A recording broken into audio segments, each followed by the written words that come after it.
ഞാൻ ആൾറെഡി അവൾക്ക് എന്റെ അക്കൗണ്ടിൽ നിന്ന് 40 lakhs 39,00,000 പൈസ ഞാൻ കൊടുത്തിട്ടുണ്ട്. So far from 23 September onwards I have paid her almost 40 lakhs. അത് കൂടാതെ ഡയമണ്ട് റിങ്, മോതിരം, വാച്ച് അതിന്റെ കഴുത്തിൽ കിടക്കുന്ന 10 ഗ്രാമിന്റെ ലോക്കറ്റ്, അതിന് മുമ്പുള്ള ലോക്കറ്റ്, മാല, എല്ലാം ഞങ്ങൾക്ക് ജീവിതത്തിൽ ഒരു മനുഷ്യന് ഒരു സാധനം വാങ്ങിച്ചു കൊടുത്തിട്ടില്ല. അത് കഴിഞ്ഞിട്ട് 10-20 ലക്ഷം രൂപ. ആരായാലും നിനക്കെന്താ? ദിയാണ് സംസാരിക്കുന്നത്. ദിയ, എന്തിനാണ് എന്റെ ഫ്രണ്ട്സിനോട് സംസാരിക്കേണ്ട ആവശ്യമുണ്ട്? നിങ്ങൾ അവരെ കൂട്ടാൻ നിങ്ങൾക്ക് ശബ്ദിക്കരുത്, ശബ്ദം ഉണ്ടാക്കരുത്, എന്തിനാണ് ഇങ്ങനെ വിളിക്കേണ്ട ആവശ്യമുണ്ട്? നിങ്ങൾ ഒച്ച ഉണ്ടാക്കരുത്, നിങ്ങൾ അവരെ കൂട്ടാൻ നിങ്ങൾക്ക് ശബ്ദിക്കരുത്, ശബ്ദം ഉണ്ടാക്കരുത്, എന്തിനാണ് ഇങ്ങനെ വിളിക്കേണ്ട ആവശ്യമുണ്ട്? നിങ്ങൾ ഒച്ച ഉണ്ടാക്കരുത്.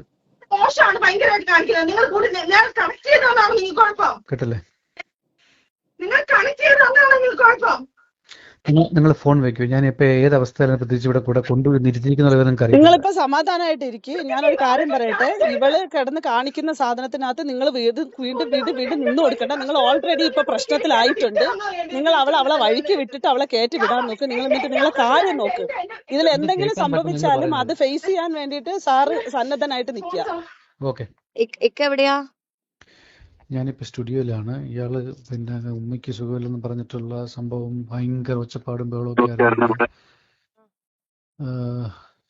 ബ്രീത്ത് ചെയ്യാൻ പറ്റാണ്ടായി, ഭയങ്കര ആങ്സൈറ്റി ആയി. അങ്ങനെ ഞാൻ ടിക്കറ്റ് 10:15 ഫ്ലൈറ്റിന് ടിക്കറ്റ് ബുക്ക് ചെയ്തായിരുന്നു. അങ്ങനെ കൊണ്ടുപോകുന്ന വഴിക്ക് ഡോക്ടറെ കാണിക്കാനായിട്ട് വഴിക്ക് കൊണ്ടിറക്കി.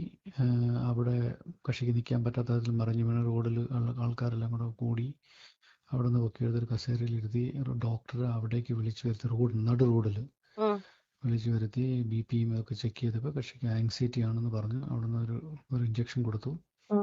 അവിടെ നിന്ന് തിരിച്ച് ഞങ്ങൾ പൊക്കിയെടുത്ത് വീട്ടിൽ റൂമിൽ സ്റ്റുഡിയോ കൊണ്ടുവന്നിട്ടുണ്ട്. 6:30 ഫ്ലൈറ്റിലേക്ക് ട്രിവാൻഡ്രത്തേക്ക് ബുക്ക് ചെയ്തിട്ടുണ്ട്. അയ്യോ, ചിരിക്കുന്നൊന്നുമല്ല. റസൂൽ പൂക്കുഴിയുടെ ഷെഡ്ഡി ഒന്ന് ഫ്രെയിം ചെയ്ത് വെക്കാനാണ് നമ്മുടെ അതുൽ വ്ളോഗ്സിനകത്ത് പറയുന്നത്. സോ അങ്ങനെ ചിരിച്ചാണ്. കാര്യത്തിലോട്ട് വരാം. എന്തൊക്കെയാണ് ഈ കൊച്ചു കേരളത്തിൽ നടക്കുന്നത്? നിങ്ങൾ അറിഞ്ഞോ? റസൂൽ പൂക്കുട്ടിയുടെ പുതിയ ഓഡിയോ ക്ലിപ്പുകളെല്ലാം ലീക്കായി. അപ്പോൾ നമുക്ക് ആദ്യം ആ ഓഡിയോ ക്ലിപ്പ് കേട്ടിട്ട് നമുക്ക് വീഡിയോയിലോട്ട് പോവാം. റസൂൽ പൂക്കുട്ടിയെ സെജിന നൂർ ഭീഷണിപ്പെടുത്തി ഓരോ കാര്യങ്ങൾ പറഞ്ഞതിന്റെ ഓഡിയോ ക്ലിപ്പാണ് നമ്മൾ ഫസ്റ്റ് കേൾക്കാൻ പോകുന്നത്. അതായത് ഞാൻ ഇവിടെ ഇത്രയും വിഷയം ഉണ്ടാക്കി എന്റെ കുടുംബം പ്രശ്നമാക്കി. അതിനോട് എല്ലാ കാര്യങ്ങളൊക്കെ അറിഞ്ഞത്. ഇവളിട്ടൊരു മെസ്സേജ്, പിന്നെ ഇവളിപ്പോ പ്രൂവ് ചെയ്യാൻ കാണിച്ച പരിപാടി എന്ന് പറഞ്ഞാൽ ഞാൻ മൾട്ടിപ്പിൾ ആൾക്കാരായിട്ട് ബന്ധം ഉണ്ടാക്കി തീർക്കും എന്ന് വെയിറ്റ് ചെയ്യും. എനിക്ക് സമയമുണ്ടോ? ഒരു ദിവസം എടുത്തിട്ട് പോകല് സെറ്റിൽ ചെയ്ത് സമയമുണ്ടോ? ഞാൻ കൺട്രോൾ കാര്യങ്ങളൊക്കെ ചെയ്യുന്നത് ഞാൻ പറഞ്ഞു. കാരണം ഞാൻ കളഞ്ഞിട്ട് പോകുന്നു, ആൻസൈറ്റി ഉണ്ട്, ഞാൻ പോകത്തില്ല. വന്നു ഇപ്പൊ ഇതൊരു സിറ്റുവേഷൻ എത്തിയിരിക്കുകയാണ്. ഇത് നമുക്ക് ഒന്നിനും പോകാൻ പറ്റത്തില്ല, നിർത്താം. ഇത് കണ്ടിന്യൂ ചെയ്യാൻ പറ്റത്തില്ല. ഇങ്ങനത്തെ ഒരു ത്രെട്ടില് നമുക്ക് ജീവിക്കാൻ പറ്റില്ല. അതെ, ഞാൻ അതാണ് ചെയ്യുന്നത്. അതാണ് ഞാൻ നിങ്ങളുടെ ശ്രമത്തിലാണ് ഞാനിപ്പോ. പിന്നെ പക്ഷെ അതിന് ഇവള് ഡിമാൻഡ് ചെയ്തത് വിഷയമാണ്. അതിനിവൾ ഡിമാൻഡ് ചെയ്യുന്നത് പണമാണ്. സെറ്റിൽ ചെയ്യാൻ മാത്രമേ നടക്കുള്ളൂ. 3 കോടി രൂപ എന്റെ ഇരിക്കുന്നു. ഞാൻ ആൾറെഡി അവൾക്ക് എന്റെ അക്കൗണ്ടിൽ നിന്ന് 40 lakhs 39,00,000 പൈസ ഞാൻ കൊടുത്തിട്ടുണ്ട്. So far from 23 September onwards I have paid her almost 40 lakhs. അത് കൂടാതെ ഡയമണ്ട് റിങ്, മോതിരം, വാച്ച്, അതിന്റെ കഴുത്തിൽ കിടക്കുന്ന 10 ഗ്രാമിന്റെ ലോക്കറ്റ്, അതിന് മുമ്പുള്ള ലോക്കറ്റ്, മാല, എല്ലാം ഞങ്ങൾക്ക് ജീവിതത്തിൽ ഒരു മനുഷ്യന് ഒരു സാധനം വാങ്ങിച്ചു കൊടുത്തിട്ടില്ല. അത് കഴിഞ്ഞിട്ട് 10-20 ലക്ഷം രൂപ.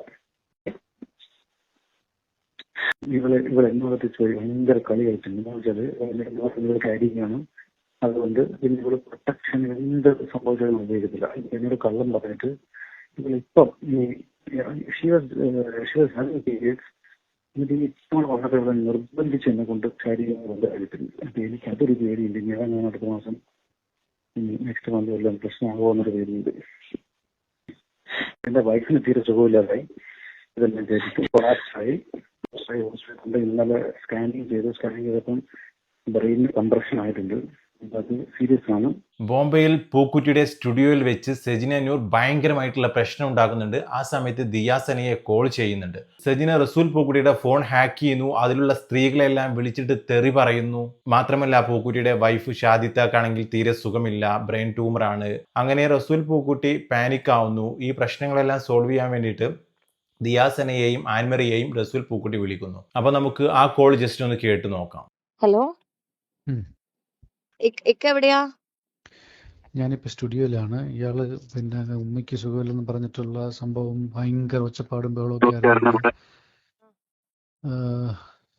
ബ്രീത്ത് ചെയ്യാൻ പറ്റാണ്ടായി, ഭയങ്കര ആങ്സൈറ്റി ആയി. അങ്ങനെ ഞാൻ ടിക്കറ്റ് 10:15 ഫ്ലൈറ്റിന് ടിക്കറ്റ് ബുക്ക് ചെയ്തായിരുന്നു. അങ്ങനെ കൊണ്ടുപോകുന്ന വഴിക്ക് ഡോക്ടറെ കാണിക്കാനായിട്ട് വഴിക്ക് കൊണ്ടിറക്കി. അവിടെ കക്ഷിക്ക് നിൽക്കാൻ പറ്റാത്ത അതിൽ മറിഞ്ഞു വീണ റോഡിൽ ആൾക്കാരെല്ലാം കൂടെ കൂടി അവിടെ നിന്ന് പൊക്കി എടുത്തൊരു കസേരയിൽ ഇരുത്തി ഡോക്ടർ അവിടേക്ക് വിളിച്ചു വരുത്തി, നടു റോഡിൽ വിളിച്ചു വരുത്തി BPയും ഒക്കെ ചെക്ക് ചെയ്തപ്പോൾ കക്ഷിക്ക് ആങ്സൈറ്റി ആണെന്ന് പറഞ്ഞ് അവിടെ നിന്ന് ഒരു ഇഞ്ചക്ഷൻ കൊടുത്തു. അവിടെ നിന്ന് തിരിച്ച് ഞങ്ങൾ പൊക്കിയെടുത്ത് വീട്ടിൽ റൂമിൽ സ്റ്റുഡിയോ കൊണ്ടുവന്നിട്ടുണ്ട്. 6:30 ഫ്ലൈറ്റിലേക്ക് ട്രിവാൻഡ്രത്തേക്ക് ബുക്ക് ചെയ്തിട്ടുണ്ട്. പിന്നെ എൻ്റെ വീട്ടിൽ മൊത്തം പ്രശ്നങ്ങളാണ്. അല്ല, ഇപ്പൊ സാറിന്റെ അടുത്തുണ്ടോ അവള്? എൻ്റെ അടുത്തുണ്ട്. പക്ഷെ നിങ്ങൾ സംസാരിക്കണ്ട. ഇല്ല, ഞങ്ങള് സംസാരിക്കില്ല. നിങ്ങൾ സംസാരിക്കണ്ട. പക്ഷെ നിങ്ങൾ തിരുവനന്തപുരത്ത് കക്ഷി വരുമ്പോൾ നിങ്ങൾ പോയി കാണണം. കണ്ടിട്ട് ഈ ഇല്ല സാർ, നോ ഇല്ലില്ല. സാർ. ഞങ്ങൾ ഇനി ഒരു രീതിയിലും ഇനിയില്ല. കണക്റ്റഡ് ആവില്ല ഇനി സാർ. കണക്റ്റഡ് ആവും. I am really sorry sir. നിങ്ങൾ എങ്ങനെ ഡീൽ ചെയ്യണമെന്നോ എന്തോന്നൊന്നും നമുക്ക് എസ്പെഷ്യലി അറിഞ്ഞൂടാ. ഞാനാവില്ല. എന്നാ വെച്ചാൽ ദിയയ്ക്ക് അയച്ച വോയിസ് മെസ്സേജിലുണ്ട് ഇക്കായ്ക്ക് എന്നോട് ദേഷ്യാന്നാ പറഞ്ഞത്. അപ്പൊ അങ്ങനെയുള്ളിടത്ത് പിന്നെ നമ്മൾ ഇക്കായ്ക്ക് വേണ്ടി പോലും ഞാൻ ഒന്നും ചെയ്തില്ല. കാരണം കഴിഞ്ഞ പ്രശ്നത്തില് ഇക്ക എന്നെ തെറ്റിദ്ധരിച്ച്, ഇക്ക ഒരു കാര്യം മനസ്സിലായി, കഴിഞ്ഞ പ്രശ്നത്തില് എന്നെ തെറ്റിദ്ധരിച്ച് ഇക്ക പറഞ്ഞെന്നാണ് പറയുന്നത് ഞാനാണ് കുഴപ്പങ്ങൾ ഉണ്ടാക്കിയെന്ന്. അത് അങ്ങനെയാണോ ഇക്ക? അങ്ങനെയാണോ എനിക്കറിയത്തില്ല. നിങ്ങൾ എല്ലാരും കൂടെ മാനിപ്പുലേറ്റ് ചെയ്ത് വെച്ചേക്കുന്ന കാര്യങ്ങൾ എനിക്കറിയത്തില്ല. ഇത് അറിഞ്ഞിട്ട് ഇത് അറിഞ്ഞിട്ട് എന്റെ അമ്മ ബോധം കെട്ട് വീണ് ഈ ഹോസ്പിറ്റലിൽ കൊണ്ടുപോയി ഞങ്ങൾ ഇപ്പൊ തിരിച്ചു കൊണ്ടുവരുന്ന സമയം. ഞാൻ പറയട്ടെ അന്നമ്മ, ഞാൻ അങ്ങനെയല്ല പറഞ്ഞിട്ടുള്ളത്. ഞാൻ പറഞ്ഞിട്ടുള്ളത് കഴിഞ്ഞ തവണ ഇവള് പോയൊരു കുരുക്കിൽ ചാടിയപ്പോഴ് അന്നമ്മ എന്റെ നല്ല സുഹൃത്ത്, എന്റെ സുഹൃത്താണ്, എന്റെ നല്ലത് മാത്രം ആഗ്രഹിക്കുന്ന ആൾ. ഇവ എപ്പോഴും അന്നമ്മയെ എന്റെ അടുത്ത് ജസ്റ്റിഫൈ ചെയ്ത് എങ്ങനെയാണ് നിങ്ങൾ പറയുന്ന അവള് കേൾക്കില്ല, നിങ്ങൾ പറയുന്ന അവള് കേൾക്കില്ല, അവൾ എന്റെ സുഹൃത്താണ്, അവൾ എന്റെ നല്ലത് മാത്രമേ നോക്കത്തുള്ളൂ. അപ്പൊ ഞാൻ പറഞ്ഞു നിന്റെ നല്ലത് മാത്രം നോക്കുന്ന നിന്റെ സുഹൃത്താണ്, കറക്റ്റാണ്, നിന്റെ നല്ലത് നോക്കുള്ളൂ. പക്ഷേ നമ്മളൊരു കുഴിയിൽ ചാടുമ്പോൾ നെല്ലും പതിരും പറഞ്ഞു കൊടുക്കണ്ടേ? അത് നെല്ലും പതിരും പറഞ്ഞു കൊടുത്തായിരുന്നോ എന്ന് അവളോടൊന്ന് ചോദിച്ചു നോക്കേ. ഇവള് മറ്റുള്ളവരുടെ അടുത്ത് പറഞ്ഞത്. ഞാൻ വേറൊരു കാര്യം കൂടെ, അല്ല ഒരു മിനിറ്റ്, നെല്ലും പതിരും പറഞ്ഞു കൊടുത്തായിരുന്നോ എന്ന് ചോദിച്ചു നോക്കിക്കേ. എന്നിട്ടും ഞാൻ അവളുടെ കൂടെ നിന്നിട്ട് ഇന്നിപ്പം ഞങ്ങൾക്ക് അയച്ച മെസ്സേജ് എന്നാന്നറിയോ, ഇക്കാടെ കൂടത്തില് ഞങ്ങള് എന്താ പറയാ, അവൾക്ക് ആവശ്യമില്ലാത്ത കാര്യങ്ങള് എന്താ പറഞ്ഞു കൊടുത്ത് അവളെ ഞാൻ ഇക്കനെയും കൂടെ തെറ്റിക്കുവാണ്, ഞാൻ മാനിപ്പുലേറ്റ് ചെയ്ത് ഞാൻ ഇക്കനെയും അവളെയും കൂടെ തെറ്റിക്കാൻ വേണ്ടിയിട്ട് ഞാൻ പല കാര്യങ്ങൾ ചെയ്യുന്നു എന്ന് ഇവള് സ്പീക്കർ ഇട്ട് ഞങ്ങൾ പറഞ്ഞുകൊണ്ടിരുന്നപ്പോഴാണ് മമ്മിക്ക് വയ്യാണ്ടായത്. അറിയാവോ ഇക്ക? എന്റെ അമ്മയ്ക്ക് സ്ട്രോക്ക് വന്ന് കഴിഞ്ഞ പ്രാവശ്യം ഹോസ്പിറ്റലായതാ. ഇനി ഞാൻ അവളുമായിട്ട് യാതൊരു ബന്ധവുമില്ല. കാരണം എനിക്കിനി നിങ്ങളുടെ ഇതിൽ ഇടപെട്ട് എനിക്ക് പഴി കേൾക്കാൻ വയ്യ. കാരണം എനിക്ക് എന്റെ ലൈഫുണ്ട്. ഞാൻ വളരെ സ്ട്രെയിറ്റ് ആയിട്ട്, അല്ല ഇക്ക ഒരു കാര്യം മനസ്സിലാക്കണം, 10 വർഷം ഞാൻ ഈ ഇൻഡസ്ട്രിയിൽ നിന്നാലും ഞാൻ വളരെ സ്ട്രെയിറ്റ് ആയിട്ട്, എന്റെ ഫാമിലി അങ്ങനെ അല്ല. ഇക്കായുടെ ഫാമിലി വലുതല്ലേ. എന്റെ ഫാമിലി, എന്റെ കസിൻസ് ഫുൾ ഇപ്പൊ വീട്ടിൽ വന്നിട്ടുണ്ട്. ഇക്കാക്ക് അറിയോ, ദിയ സാക്ഷിയാണ്. എന്നെ എല്ലാവരും പറഞ്ഞു ഒരു പ്രാവശ്യം നിന്നെ സജന ദ്രോഹിച്ചതാണ്, നീ എന്തിനു തിരിച്ചു കയറ്റിയെന്ന് പറഞ്ഞിട്ട് എന്റെ കസിൻസ് കോട്ടയത്ത് നിന്ന് വരെ വന്നിട്ടുണ്ട്. അറിയാവോ? ഇവൾ എന്നോട് പറഞ്ഞ എന്നാന്നറിയോ, ഇപ്പൊ എന്റെ ലൈഫ് ഇടപെടരുതെന്ന്. പിന്നെ ഇവളുടെ ഉമ്മീനെ വിളിച്ചെന്ന്. ഇവൾ അവിടെ കിടന്ന് ഷാദിത്തേനെ വിളിച്ച് ഞങ്ങള് തിരിച്ചു കേറി വാ പട്ടീനെ പോലെ പറഞ്ഞു. ഞാനും ദിയേം പറഞ്ഞു. ഇവള് കേൾക്കാണ്ടായപ്പോ ഞാൻ ഇവളുടെ ഉമ്മീനെ വിളിച്ചു. കാരണം എന്നാന്നറിയോ, ഇവള് കാണിക്കുന്ന രീതി വെച്ചിട്ട് ഉമ്മയെങ്കിലും പറയുന്നത് കേട്ട് തിരിച്ചു വരട്ടെ എന്നും. പിന്നെ എന്റെ വീട്ടിൽ നിന്നാ പോയത്.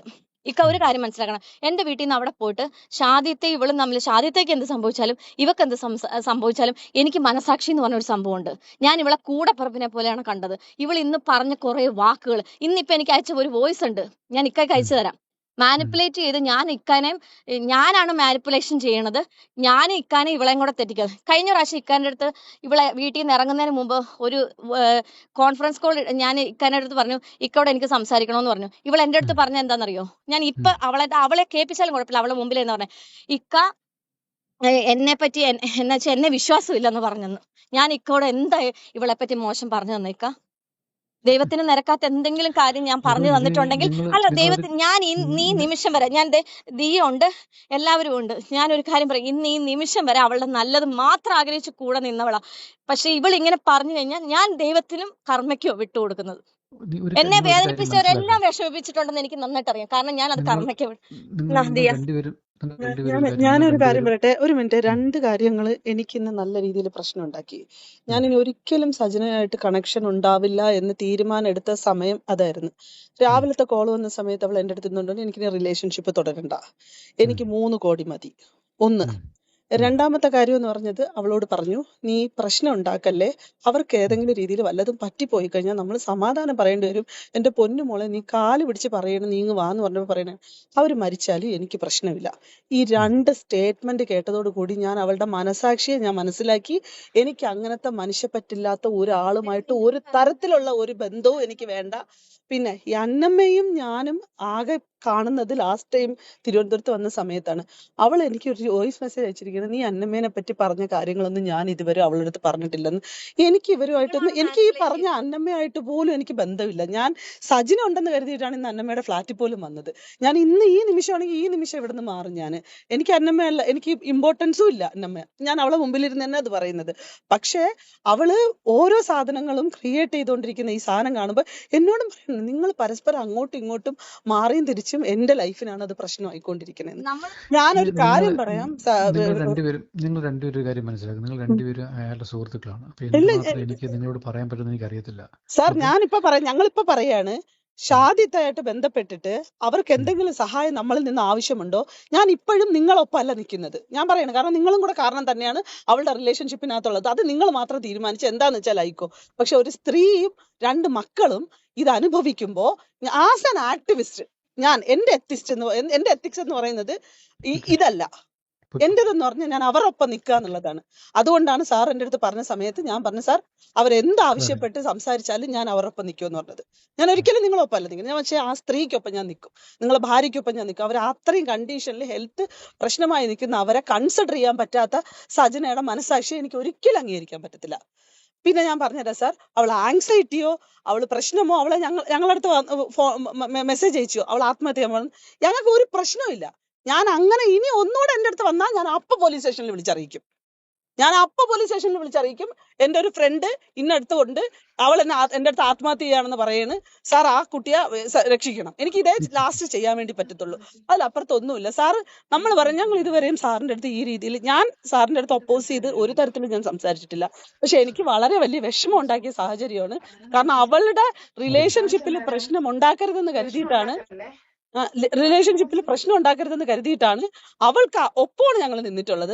അവൾ ഇങ്ങ് വാന്ന് പറഞ്ഞത് അവളുടെ ഹെൽത്തിനെ ഒന്നും വരരുതെന്ന്.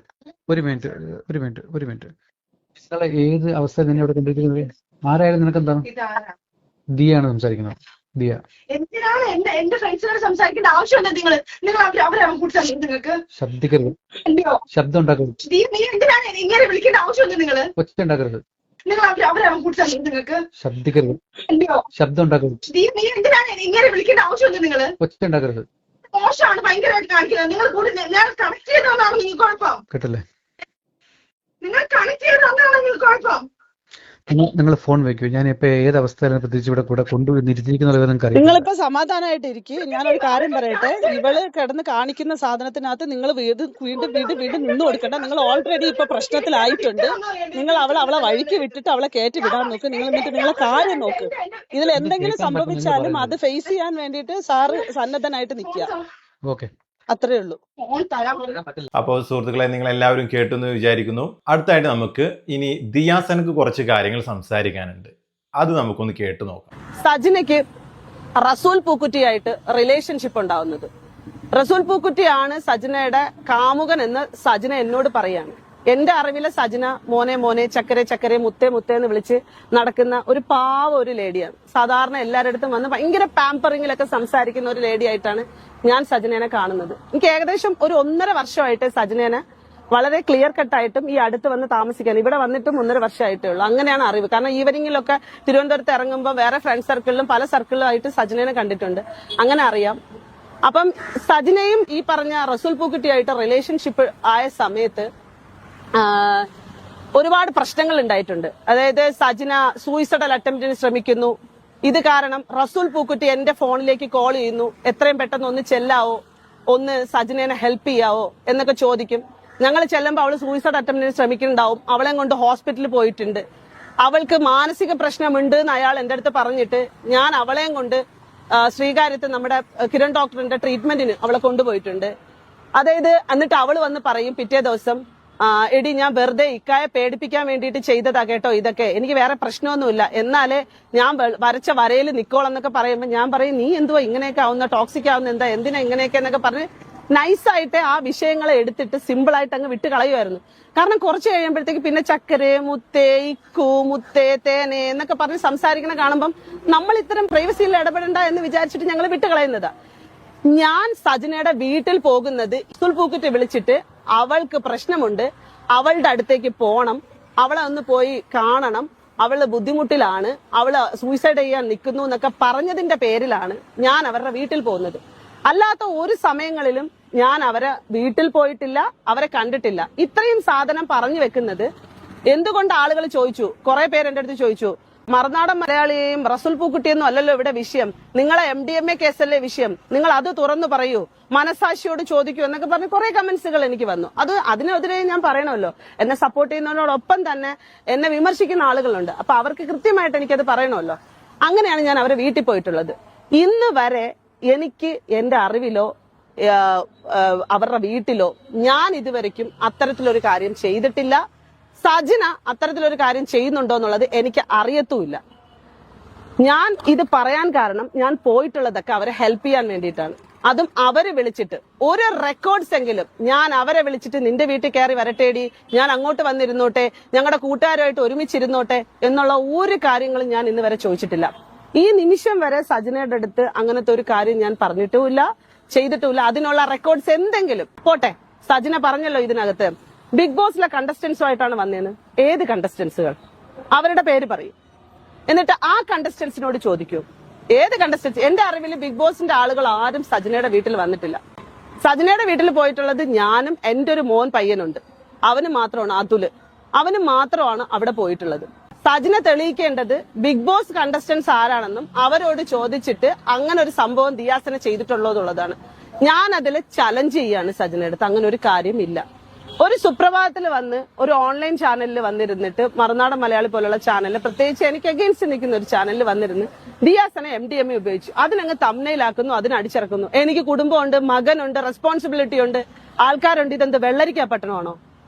മാനസിക രോഗം പിടിച്ചിട്ട്, പ്രാന്ത് പിടിച്ചിട്ട്, കുറെ റിലേഷൻഷിപ്പും കുറെ ആണുങ്ങളുമായിട്ട് കുറെ ബന്ധങ്ങളും ഉണ്ടാക്കി, എല്ലാ ആളുകളെയും ഫ്രോഡാക്കി, എല്ലാ ആളുകളുടെ കയ്യിൽ നിന്ന് കാശ് മേടിച്ച്, ആളുകളുടെ തട്ടിപ്പും നടത്തി, വെട്ടിപ്പും നടത്തി, സമൂഹത്തിന് നാണക്കേടും ഉണ്ടാക്കി, കുടുംബത്തിന് നാണക്കേടുണ്ടാക്കി, കുട്ടികളുടെ ഭാവിയെ കളഞ്ഞ്, സ്വന്തം ഭർത്താവിന് കൊച്ചിനെ പോലും കൊടുക്കാൻ നടക്കുന്ന ഇത്രയും വലിയൊരു ഫ്രോഡാണ് ഈ സ്ത്രീ എന്നുള്ളത് ഞങ്ങൾ ആരും അറിഞ്ഞിട്ടുണ്ടായിരുന്നില്ല. അതിനാണ് അയാൾ എന്റെ അടുത്ത് വിളിച്ച് പറഞ്ഞതനുസരിച്ച് ഞാൻ ആ ഹോസ്പിറ്റലിൽ ഡോക്ടറിന്റെ അടുത്ത് കൊണ്ടുപോയത്. ഞാൻ വിമർശിക്കുന്ന സ്ത്രീയാണ്, ഞാൻ അഭിപ്രായം പറയുന്ന സ്ത്രീയാണ്. RSSകാർ എന്നെ അറ്റാക്ക് ചെയ്തിട്ടുണ്ട്. അതുകൊണ്ടിട്ട് തന്നെ ഞാൻ പലപ്പോഴായിട്ട് ഞാൻ BJPക്ക് എതിരെ സംസാരിക്കും. എനിക്ക് ശത്രുക്കളുണ്ട്. പുരോഗമന പൊളിറ്റിക്സിന്റെ ഭാഗമായിട്ട് ഇവിടെ എന്തെങ്കിലുമൊക്കെ വേണമെന്ന് മനസ്സുകൊണ്ട് ചിന്തിച്ച് തെരുവിലിറങ്ങി തല്ലും മടിയും ഒക്കെ കൊണ്ട് തെറിവിളിയും ഒക്കെ കേട്ട് ഈ സമൂഹത്തിന്റെ മുമ്പിലിരിക്കുന്ന ഒരു സ്ത്രീയാണ്. അപ്പൊ ഏതെങ്കിലും ഒരു സ്ത്രീ വന്ന് ഇങ്ങനെ വെക്കുമ്പോഴത്തേക്കും ദിയാസനെ കൊട്ടാൻ ഒരു സാധനം കിട്ടി, ദിയാസന MDMA, അല്ലെങ്കിൽ ദിയാസന മറ്റേ കൂട്ടിക്കൊടുപ്പ് വരുത്തി, ദിയാസന മറ്റേ അങ്ങനത്തെ കൂട്ടിയെ കൊടുപ്പ് വരുത്തി, അങ്ങനത്തെ എന്ന് പറഞ്ഞ് നിങ്ങൾ അടിച്ചിറക്കുമ്പോ ഞാൻ ഇവിടെ ബോൾഡായ ഒരു സ്ത്രീ ആയതുകൊണ്ടിട്ടാണ് എനിക്ക് നിങ്ങളുടെ അടുത്ത് സംസാരിക്കാനെങ്കിലും പറ്റുന്നത്. അതേസമയം പൊതുസമൂഹത്തിനകത്തുള്ള ഏതെങ്കിലും ഒരു കുട്ടിയാണെന്നുണ്ടെങ്കിൽ ഈ സമയം ആത്മഹത്യ ചെയ്തിരിക്കും. കാരണം അത്രയും വലിയ അലിഗേഷൻസ് ആണ് ഈ കൊണ്ടുവന്ന് എത്തിച്ചു വെച്ചിരിക്കുന്നത്. സജിന ബിഗ് ബോസ് കണ്ടസ്റ്റൻസ് ആരാണെന്ന് പറയണം, ഒന്ന്. രണ്ട്, എപ്പോ സജിനയുടെ വീട്ടിൽ വന്നെന്ന് പറയണം. ഇതിനകത്ത് ദിയാസന സജിനയെ വെല്ലുവിളിക്കുന്നുണ്ട്. രണ്ട് കാര്യങ്ങൾ ഇതിനകത്ത് പറയുന്നുണ്ട്. സജിനയുടെ വീട്ടിൽ വന്നു എന്നുള്ളത് തെളിയിക്കണം, ബിഗ് ബോസ് കണ്ടസ്റ്റന്റ് ആരൊക്കെയാണ്, പിന്നെ സജിനയുടെ വീട്ടിൽ വന്നതിന്റെ റെക്കോർഡ്സ് സജിനയുടെ കയ്യിലുണ്ട് എന്നാണ് പറയുന്നത്. അപ്പോൾ ദിയാസന അത് വെല്ലുവിളിക്കുന്നുണ്ട്, ഉണ്ടെങ്കിൽ അത് പബ്ലിഷ് ചെയ്യണം എന്ന് പറഞ്ഞിട്ട്. പിന്നെ ദിയാസന MDMAയുമായി ബന്ധപ്പെട്ടിട്ട് ദിയാസനയോ അല്ലാന്നുണ്ടെങ്കിൽ ദിയാസനയുടെ ബേസിസിൽ ആരെങ്കിലും എന്തെങ്കിലും ചെയ്തിട്ടുണ്ടെങ്കിൽ അതെല്ലാം സജിന പ്രൂവ് ചെയ്യണം എന്നുകൂടെ വെല്ലുവിളിച്ചു. പിന്നെ എനിക്ക് ഇതിനകത്ത് നിന്ന് മനസ്സിലായത്, ഈ സജിന, ഫിറോസ്, റസൂൽ പൂക്കുട്ടി, ദിയാസന ഇത് ഒരു ലോക ഫ്രോഡ് ആണെന്നാണ് എനിക്ക് മനസ്സിലായത്. റസൂൽ പൂക്കുട്ടിയെ പിടിച്ച് ആദ്യം കൊട്ടണം. കാരണം അയാൾ ഒരു ഭാര്യ ഉണ്ടായിരിക്കെ മറ്റൊരു അവിഹിത ബന്ധത്തിന് പോയി, സ്വന്തം ഭാര്യയ്ക്ക് അസുഖമായിട്ടിരിക്കെ ഇയാൾ അവിഹിത ബന്ധത്തിൽ ഏർപ്പെടുന്നു.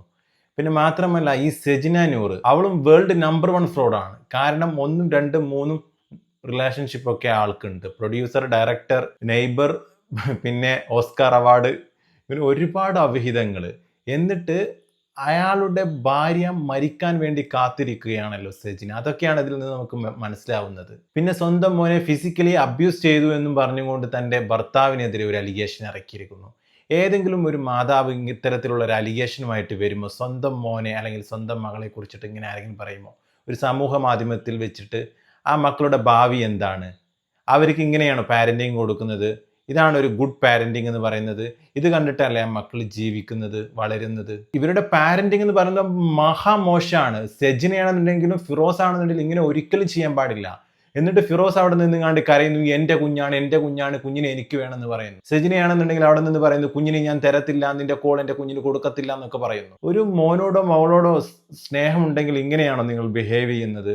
ആദ്യം നിങ്ങളിത് പഠിക്കണം. ഇത് നിങ്ങളുടെ വീട്ടിൽ നിന്നാണ് നിങ്ങൾ പഠിക്കേണ്ടത്. നിങ്ങളൊന്നും പറഞ്ഞിട്ട് കാര്യമില്ല മക്കളെ, നിങ്ങളെല്ലാം നശിച്ചു പോയി. പിന്നെ ഇതിനകത്ത് ദിയാസന പറയുന്നുണ്ട് സെജിന നൂർ ഒരു മാനസിക രോഗിയാണ്. ഭ്രാന്ത് പിടിച്ച് റിലേഷൻഷിപ്പിലായിട്ട് ഓരോ പുരുഷന്മാരുടെ അടുത്തു നിന്നും ഒരുപാട് ക്യാഷും കാര്യങ്ങളൊക്കെ ആവശ്യപ്പെടുന്നു, ഭീഷണിപ്പെടുത്തിട്ട് ക്യാഷ് അടിച്ചു മാറ്റുന്നു. ഇത്തരത്തിലുള്ള കാര്യങ്ങളൊക്കെയാണ് ദിയാസന പറയുന്നത്. ഇതെല്ലാം കേട്ടിട്ട് നമുക്ക് തന്നെ ട്രോമ ആവുന്നുണ്ട്. എൻ്റെ പൂക്കുറ്റി ഇനി 10 പൈസ സെജിന നൂറിന് കൊടുക്കരുത് എന്നാണ് എനിക്ക് പറയാനുള്ളത്. നിങ്ങൾ ആൾറെഡി 40 ലക്ഷം അവൾക്ക് കൊടുത്തു കഴിഞ്ഞു. മാത്രമല്ല ഡയമണ്ടിന്റെ നെക്ലസ്, റിങ് എന്തൊക്കെയാണ് കൊടുത്തിരിക്കുന്നത്. പൂക്കുട്ടി തന്നെ പറയുന്നുണ്ട് ഒരു ആണും ചെയ്തു കൊടുക്കാത്ത, ഒരു ആണ് കൊടുക്കാത്തതാണ് നിങ്ങൾ കൊടുത്തതെന്ന്. പിന്നെ പൂക്കുട്ടി ഇതിനകത്ത് വേറൊരു കാര്യം കൂടി പറഞ്ഞിട്ടുണ്ടായിരുന്നു ആ കോൾ റെക്കോർഡിനകത്ത്, നിങ്ങൾ ശ്രദ്ധിച്ചൊന്നും അറിഞ്ഞൂടാ. സെജിന നൂർ പ്രിക്കോഷൻസ് ഒന്നും എടുക്കാൻ സമ്മതിക്കത്തില്ല.